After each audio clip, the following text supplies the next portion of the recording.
My name is Aerin Monroe, and together with Save California Salmon, I'm on a mission to amplify and shed light on the voices of Black Indigenous communities of color and their fight for environmental justice in California. We want to share and sow seeds of environmental leaders' guidance about protecting our waters and our wildlife. Join us as we uncover the issues that shape us as Californians and how these issues define us as a nation.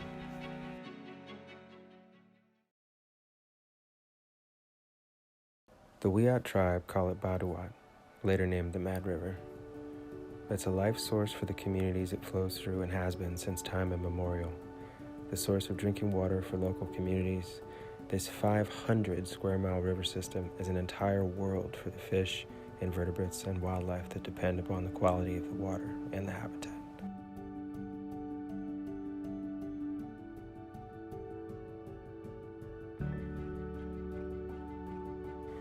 We're joined by Brook Thompson, Yurok and Karuk native, civil environmental engineering PhD student, public speaker, and artist from right here in Humboldt County. Ayekwi Niknau Brook, Watek Miwok Mekuk, Santa Cruz Uk, Pudaglawe, Ese Pichiklawe, Ni Pishuas Iwak Archie Thompson. My name's Brook Thompson. I'm from the Yurok and Karuk tribes in Northern California. I currently live in Santa Cruz, California, working on my PhD in environmental studies, and I'm from the Watek tribe on the Klamath River, as well as the granddaughter of rest in peace Archie Thompson.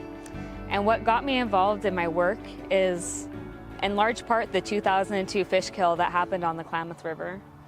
I was 7 years old when I saw 60,000 dead salmon along the Klamath, lining the rocky shoreline. And so for me, as a 7-year-old, you ask all these questions during that age. And for me, those questions turned to, why did this happen? Why did all these salmon have to die? Why can't I do anything about it? What do we do now? What's it going to be like in the future?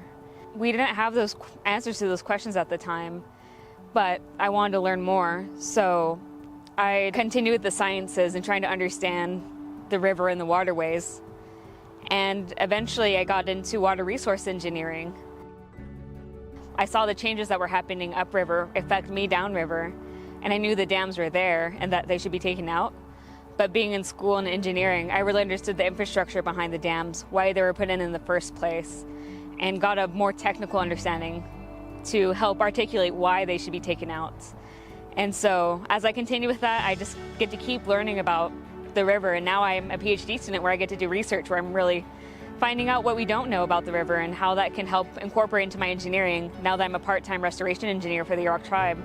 I hope the information I learn now through research I'm helping with helps inform how to make these rivers and streams even better for salmon habitat so that no other kid has to experience that type of fish kill ever again or lose the opportunity to swim in the Klamath River like I did eventually because of the harmful algae blooms that we now have.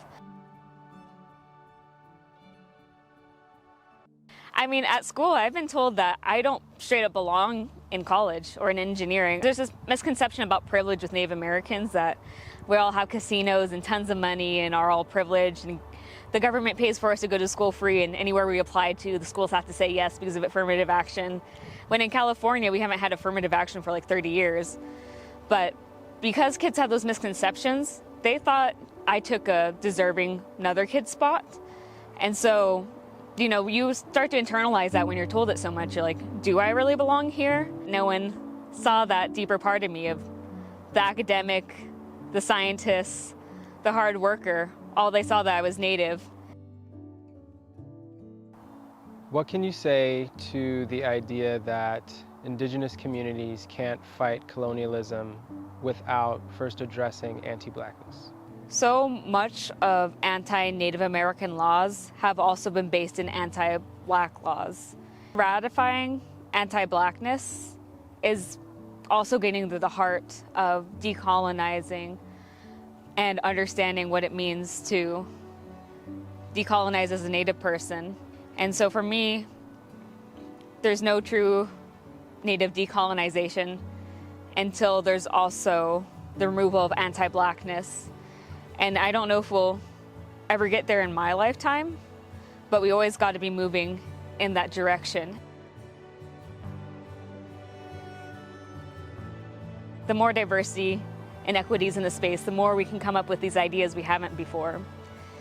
And also understanding that when it comes to climate change, there's been tons of communities, Indigenous around the world, who've been living sustainably, not by accident, but by design. And that we should be listening to their voices because there's still a lot of answers out there that we just refuse to listen to. Thinking of these Indigenous peoples as children or idiotic was a reasoning to colonize and take land from the area.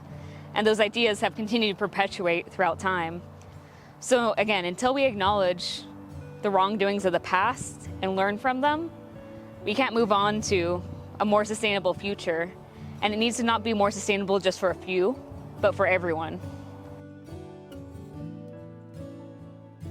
Just because something hasn't been done before doesn't mean it's not possible.